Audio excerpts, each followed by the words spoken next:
Akala ko ba nag-last session na tayo? Ano nga sa Lucy, may papakiusap sana ako sa'yo. Ano? Gusto mo ng repeat performance? Kerry ko. Tingnan mo to. Di ba alam mo naman nagbabagong buhay na ako? Tsaka alam mo naman naghanap na ako ng bagong trabaho eh. Yun na nga eh. Hanggang ngayon, Kelvin, hindi ko pa rin alam kung ano yung trabaho na yan. Nag-commit na kasi ako eh. Bakit? Selosa? Yung bago mong jowa?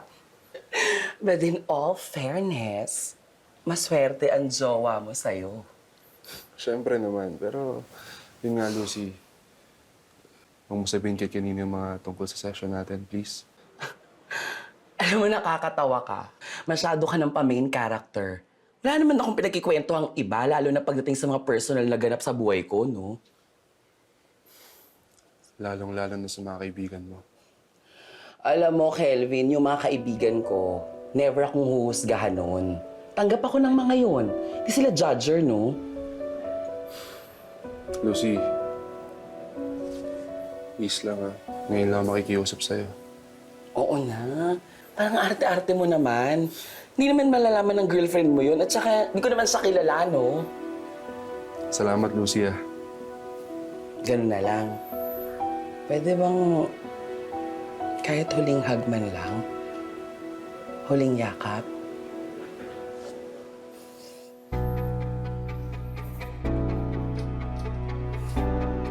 Kelvin?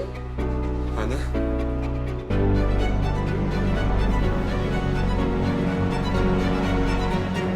So, ibig sabihin, si Hana yung girlfriend mo, tapos Hana, si Kelvin yung baby boy mo?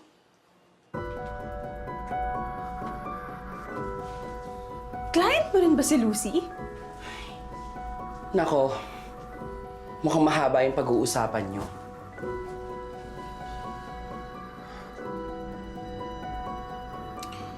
Hana, total, nangako naman tayo na no more secrets, di ba?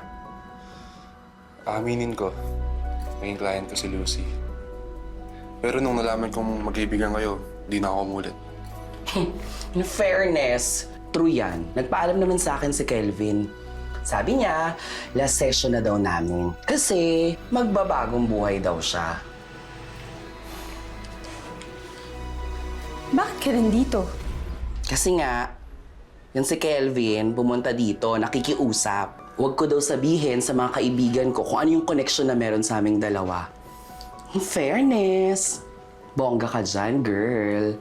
Ayaw niya na malaman ng mga kaibigan niya or kaibigan ko kung ano yung meron sa aming dalawa. Gusto kanyang protektahan. Taray! Sana all! Ay. Sige, shut up na lang ako, hindi na ako magsasalita. Iwan ko na lang kayong dalawa. Papalalig muna ako.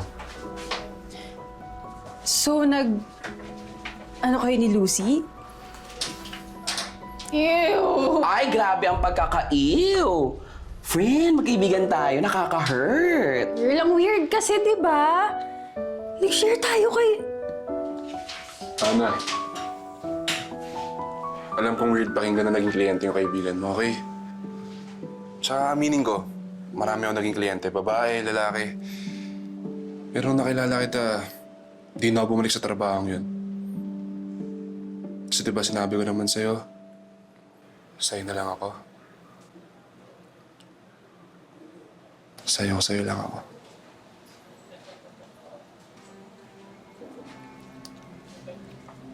Ako rin naman kung kani-kanino sumama. Pero, tinanggap mo pa rin ako. Ang mahalaga, last na yon, tapos na lahat ng yon, ha? Basta, past na yun na. Ang importante naman, yung ngayon, di ba? Yung present ko, tsaka yung future ko. At ikaw yan, Hana. Pangako. Sa'yo lang ako.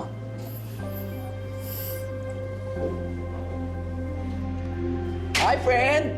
Ang ganda! Dito talaga, sa bahay ko. Friend, hiya-hiya din naman, oh. Get a room! Ganon! Ah, sige. Okay. Ayan, oh. Ay, wow! Darwin, yung binigay ko sa'yo na sketches ng urban planning ng Alegria, pa-develop na lang ako please, kahit hindi pa final, para lang may mapa-approve na tayo for zoning. Sige.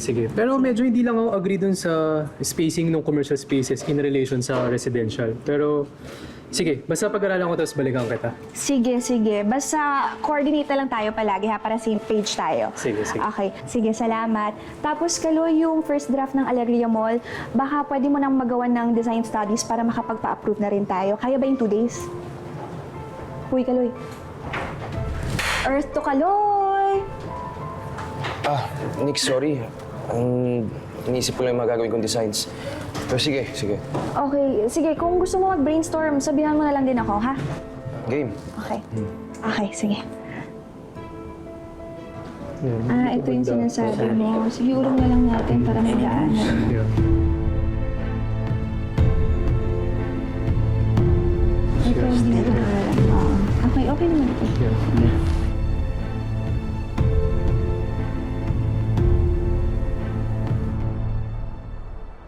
Sally, you have to update me, okay? Yes, Architect. Sige. Sally, kumusta si Ma'am Pia? Di ba ngayon mo siya pupuntahan? Yun na nga eh. Hindi kami nagkausap. Ha? Bakit? Hindi ko nga siya nakita. Hindi mo nakita. Hindi ka umabot sa visiting hours? Ano nangyari? Hello. Siyempre na-research ko yung oras ng visiting hours.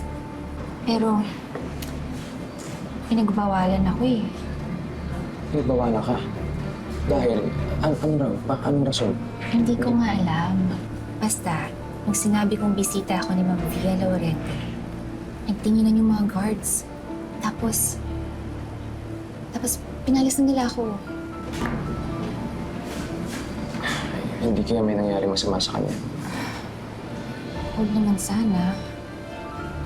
Baka lang may instruction na Louis Store sa Laguna.